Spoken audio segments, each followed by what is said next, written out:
أيها الذين آمنوا صلوا عليه وسلموا تسليما اللهم صل على سيدنا ومولانا محمد معدن الجود والکرم وآلہ وصحبہ وبارک وسلم۔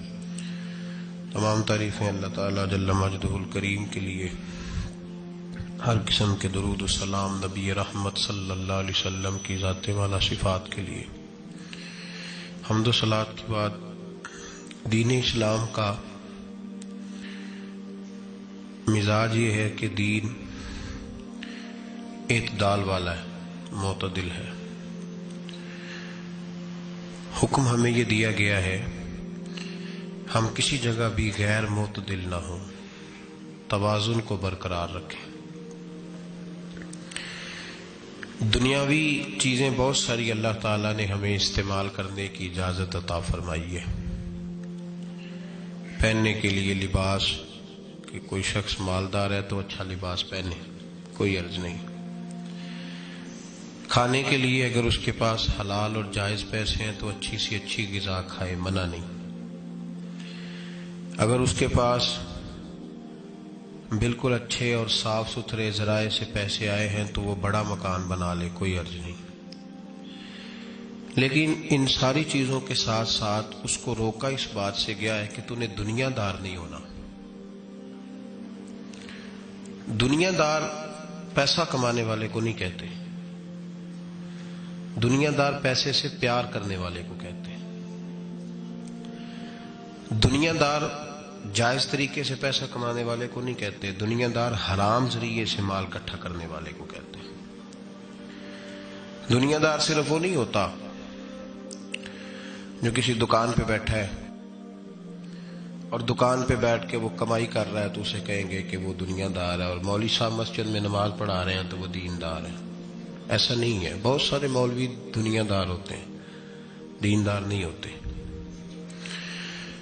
اگر میں نے کسی بچے کو قرآن شریف پڑھایا ہے سویرے تو میرا دل کرتا ہے وہ ایک سوٹ میرے لیے لے آئے تو میں دنیا دار ہوں، میں تھوڑی دیندار ہوں۔ اگر میں آپ کو یہاں تقریر سنا رہا ہوں اور میرا دل کرتا ہے کہ آپ 100 روپیہ میرے اوپر پھینکنے لگے تو میں دنیا دار ہوں، میں دیندار تو نہ رہا۔ ہم لوگوں نے یہ تصور بنا لیا ہے شاید جو آدمی مسجد آ گیا ہے، داڑھی رکھ لی ہے اور وہ نماز 5 وقت پڑھ لیتا ہے، وہ ہو گیا دیندار، مسجد سے نکل کے جو مرضی کرتا پھرے۔ اور جو آدمی دکان پہ بیٹھا ہے وہ دنیا دار ہے۔ ایسی بات نہیں ہے، تشریح یاد رکھیں۔ دنیا دار وہ ہے جو دنیا کے پیچھے لگ کے اللہ رسول سے غافل ہو جائے، اور وہ دنیا دار زیادہ برا نہیں، وہ دنیا دار زیادہ برا نہیں جو دکان پہ بیٹھا ہے صبح سے شام تک پیسے کما رہا ہے، وہ بہت بڑا دنیا دار ہے جو دین کا لبادہ اوڑھ کے دنیا اکٹھی کر رہا ہے۔ وہ ظالم آدمی ہے، سب سے بڑا دھوکے باز ہے، لبادہ مذہب کا اڑا ہوا ہے۔ میرے نبی پاک علیہ الصلوۃ والسلام نے فرمایا جس نے دین اس لیے سیکھا کہ دنیا کمائے گا، جنت کی خوشبو بندہ بھی جنت سے 500 سال دور ہوگا، 500 سال، یعنی ابھی اسے 500 سال وہ سفر کرے گا تو جائے گا، 500 سال دور ہوگا ابھی وہ۔ فرمایا اتنی دور بندہ ہوگا تو جنت کی خوشبو اسے پہلے آنے لگے گی، لیکن جس بندے نے دین اس لیے سیکھا کہ وہ اس سے دنیا اکٹھی کرے گا، اسے تو اللہ جنت کی خوشبو بھی عطا نہیں کرے گا، خوشبو بھی نہیں دے گا جنت کی۔ تو یاد رکھیں دنیا داری بہت سارے نقصانات کی جڑ ہے۔ پیسے کی طلب اور پیسے کا پیار، الہاکم التکاثر حتی زرتم المقابر۔ اللہ فرماتے ہیں تم اتنے دنیا داری کے پیچھے لگے کہ بالآخر قبر تک پہنچ گئے پر تم نے دنیا داری نہیں چھوڑی۔ دنیا داری دنیا میں محو ہو جانا، خدا کو بھول جانا، ہر وقت 2 کے 4 4 کے 8 کرنے کے چکر میں رہنا اور غفلت والی زندگی گزارنا، غفلت والی زندگی گزارنا، نماز پڑھتے ہوئے بھی دنیا کی پلاننگ کرنا، نماز پڑھتے ہوئے بھی، نعت سناتے ہوئے بھی پیسوں کی طرف توجہ رکھنا، لوگوں کی جیبوں پہ کوئی نکلا ہے کہ نہیں نکلا، دائیں بائیں دیکھنا، یہ بہت بڑی دنیا داری ہے، یہ سب سے خطرناک دنیا داری ہے۔ میرے نبی پاک صلی اللہ علیہ وسلم نے فرمایا دنیا کی حب الدنیا راست من کل خطیہ، فرمایا دنیا کی محبت ہر گناہ کی، ہر برائی کی جڑ ہے۔ جب تجھے پیسے سے پیار ہو جاتا ہے، جب تجھے الفت ہوتی ہے مال سے، پھر تو ہر گناہ کرتا ہے۔ دھوکہ دیتے ہیں لوگ، فراڈ کرتے ہیں، جھوٹ بولتے ہیں، قتل کرتے ہیں، دنیا داری کی وجہ سے لوگ بڑا کچھ کر جاتے ہیں۔ تو پھر اصل چیز کیا ہوئی؟ دولت کی محبت۔ میرے نبی پاک صلی اللہ تعالی علیہ وسلم نے دنیا میں رہ کے نکاح کیا، حضور علیہ السلام کے گھر میں ازواج آئیں، حضور نے گھر بنایا، نبی پاک صلی اللہ علیہ وسلم کے پاس بڑے پیسے آئے۔ ہمارے زمانے میں درویش وہ ہے جو بھوکا ہو، حالانکہ درویش بھوکے کو نہیں کہتے، درویش اس کو کہتے ہیں جس کے پاس کروڑوں روپیہ ہو پر اسے پیسے سے پیار کوئی نہ ہو، اس کو درویش کہتے ہیں۔ دنیا داری اتنی عام ہو گئی ہے ہر حلقے میں۔ مالدار کا یہ حال ہے کہ کروڑوں روپے ہیں پر اس کو سکون نہیں، وہ بیچارہ ہر وقت ٹینشن میں ہے کہ یہ بڑھ کیوں نہیں رہے۔ یہاں تک لوگ کہتے ہیں لوگ پیسوں سے پیسہ کماتے ہیں، ہم نے کیا کمایا آج تک۔ وہ الجھاؤ اتنا خطرناک ہو گیا، اتنا خطرناک۔ لوگ آ کے پیر صاحب سے کہتے ہیں دعا کریں کام چل جائے، تو اللہ کے بندے کے پاس آ کے اس چیز کا سوال کر رہا ہے جو اللہ نے کافر کو بھی دی ہوئی ہے، جو بغیر کلمہ پڑھنے کے اللہ نے کافر کو دے دی ہے، وہ تو بیعت کر کے مرید ہو کے وظیفہ پڑھ کے حاصل کرنا چاہتا ہے۔ پتہ حضور نے مثال کیا دی ہے؟ مثال میرے محبوب کی اگر آپ مثال کو سمجھیں تو کمال ہو جائے۔ نبی پاک صلی اللہ علیہ وسلم حضرت جابر بن عبداللہ رضی اللہ تعالیٰ عنہ کے گھر سے نکلے تو ایک بکری کا بچہ مرا ہوا پڑا تھا۔ ایک ذبح ہوتا ہے، ایک مر جاتا ہے، مرا ہوا پڑا تھا بکری کا بچہ روڑی کے ڈھیر پہ۔ حضور نے صحابہ کے دلوں میں نقش کرا دی بات، بکری بچہ مرا پڑا تھا تو حضور وہاں رک گئے۔ رک کے میرے محبوب پاک صلی اللہ علیہ وسلم نے فرمایا میرے غلاموں بتاؤ تو صحیح، ادھر آؤ بھائی، ٹھہر جا، تو بھی آ، تو بھی آ، تو بھی آ۔ صحابہ کو بلا لیا، کہاں؟ بکری کا بچہ کیا ہوا تھا؟ اس کو مر گیا تھا، بکری کا بچہ مر گیا۔ حضور نے بلایا، کھڑا کیا، فرمایا یہ بتاؤ اس مرے ہوئے بکری کے بچے کی جو اس کا مالک تھا اس کی نظر میں کیا قدر ہے، کیا قیمت ہے اس کی نظر میں؟ یہ یہاں روڑی کے ڈھیر پہ۔ پھر سمجھیے بات کو، مثال کو سمجھیے۔ نبی پاک صلی اللہ علیہ وسلم نے فرمایا یہ مرا ہوا پڑا ہے، یہ مرا ہوا پڑا ہے بکری کا بچہ، یہ تمہارے سامنے ہے، بتاؤ اس کا جو مالک تھا اس کی نظر میں اس کی کیا قدر ہے؟ عرض کی یا رسول اللہ صلی اللہ علیہ وسلم کوئی قدر ہوتی تو بیچارہ روڑی کے ڈھیر پہ ہوتا، کوئی قدر نہیں، صفر ہے۔ کیا انداز ہے، کیا تشبیہ ہے، کیا سمجھانے کا۔ محبوب سمجھایا نہیں کرتے تھے، بات پلا دیا کرتے تھے، نقش ہو جاتی تھی دلوں میں۔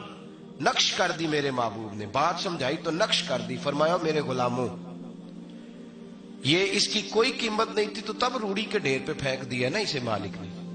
فرمایا اگر اللہ کی نظر میں دنیا کے مال کی اتنی بھی قیمت ہوتی جتنی مرے ہوئے بچے کے مالک کی اس کی نظر میں قدر ہے، اتنی بھی قیمت ہوتی، اور پھر بات آگے بڑھائی، فرمایا یہ تو پھر بکری کا بچہ ہے نا۔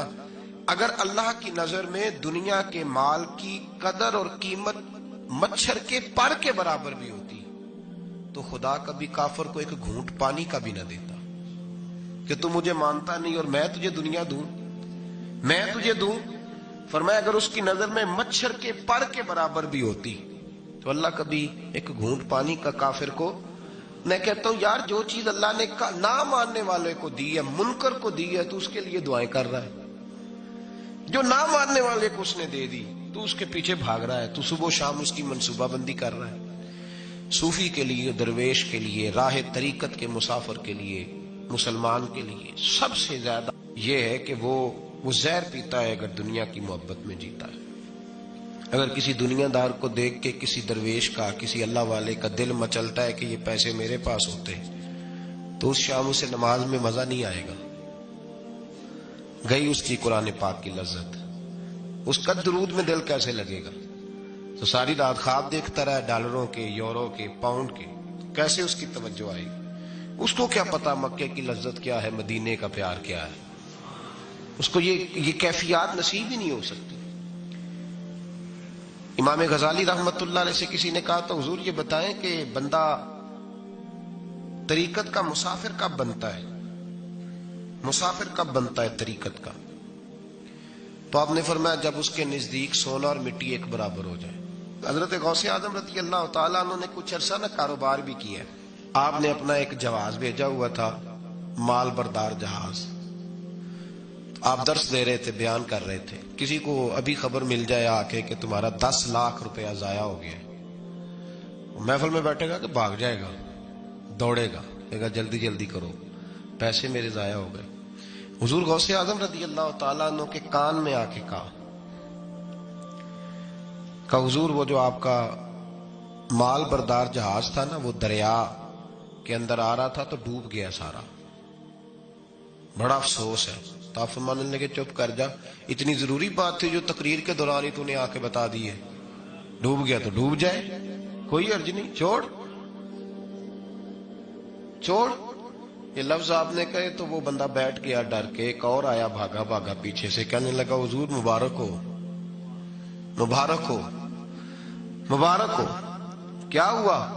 کہنے لگا حضور وہ جو آپ کا مال بردار جہاز دریا میں ڈوب گیا تھا نا، وہ واپس اوپر آ گیا ہے۔ آپ فرمانے لگے چپ کر جا، کوئی اتنی ضروری بات تھی جو دوران تقریر ہی تو نے مجھے سنا دی ہے، چپ کر جا، کوئی ضروری بات تھی، چھوڑ۔ آ گیا چلا گیا، دنیا کا مال تھا، مجھے خبر دینی ہو تو یہ دینا کہ میرا رب راضی ہو گیا ہے، مجھے خبر دینی ہو تو یہ دینا کہ میرے رسول کی طرف سے پیغام آیا ہے، یہ خبر دینا کہ آج کسی نے کہا ہے کہ تجھے وہاں یاد۔ یہ کون سی خبریں؟ دنیا داری کے معاملات۔ مبارک ہو جی، مبارک۔ کس بات کی؟ تیری کمیٹی نکل آئی ہے، بڑی مبارک ہے بھئی، حد ہو گئی۔ کیسی مبارک؟ کس طرح کی مبارک؟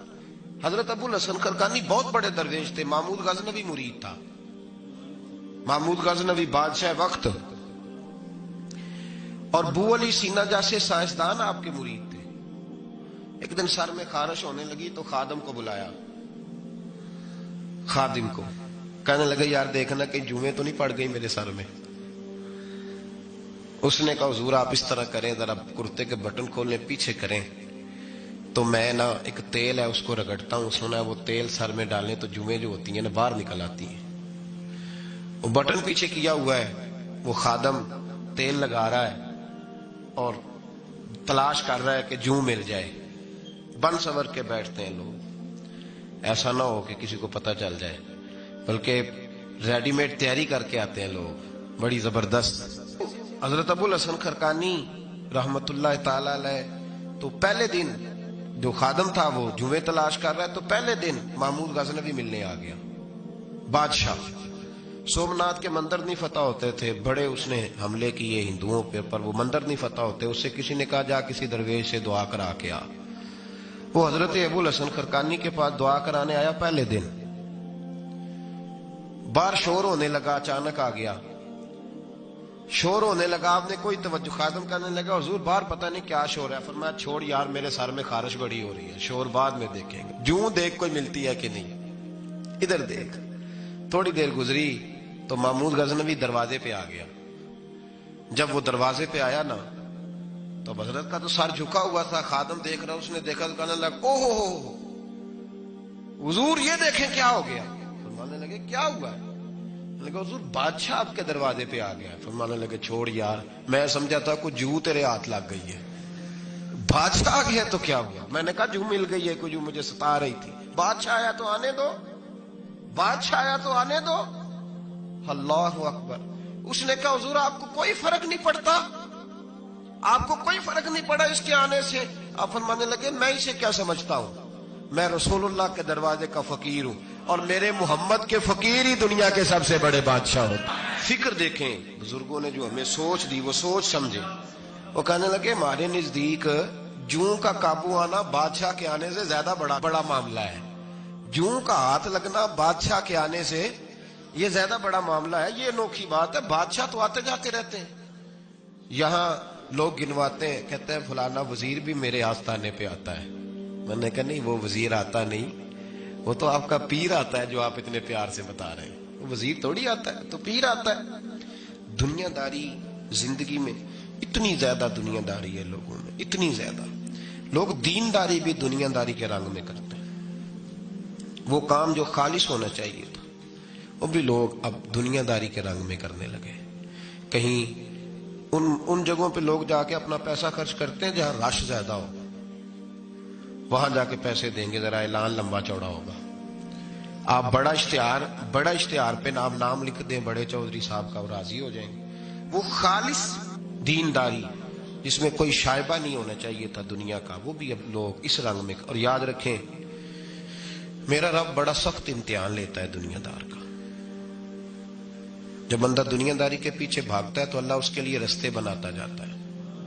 کہتا چل لے، کتنے پیسے لے گا. وہ جہاں ہاتھ رکھتا ہے نا اس کو دولت ملتی جاتی ہے، دیتا جاتا ہے. پتہ اس سے تب چلتا ہے جب اللہ اس سے دعا کی لذت چھین لیتا ہے. پتہ اسے تب چلتا ہے جب دنیا رہ جاتی ہے. دنیا ظلم کی حد نہیں، زیادتی کی حد نہیں کہ تو رب کریم کا قرآن پڑھ رہا تھا اتنی دیر تو نے پڑھا جتنی دیر ویلوں کی بارش ہوتی رہی. یہ تو سمجھا ہی نہیں تجھے کتنی بڑی سزا ملی ہے. تو نے سوچا ہی نہیں ہے کہ تو نعت پڑھ رہا تھا اتنی دیر تیری زبان پہ رہی جب تک پیسوں کی بارش ہوتی رہی. تو سمجھا ہی نہیں کہ تو صرف اس مرید سے راضی ہے جو نوٹ لے کے آتا ہے. نیک ہے یا نہیں ہے یہ تیرے لیے سزا نہیں کہ جس دن گاہک زیادہ آئے تو نے نماز ہی چھوڑ دی. یہ سزا نہیں تیرے لیے؟ تو سمجھا ہی نہیں اس بات کو. اللہ سزا دیتا ہے. تو نے اولاد مانگی، رب کریم نے دے دی. اگر تو پلٹ کے نہیں آیا تو پھر وہ اولاد تیرے لیے آزمائش ہے. تو سمجھا ہی نہیں کہ تجھے اللہ پاک نے کس قدر آزمائش. اور دنیا دار دین کے معاملے میں بھی، عبادت کے معاملے میں بھی، ریاضت کے معاملے بھی، انفاق فی سبیل اللہ، ہر معاملے میں دنیا داری، ہر معاملے میں دنیا داری.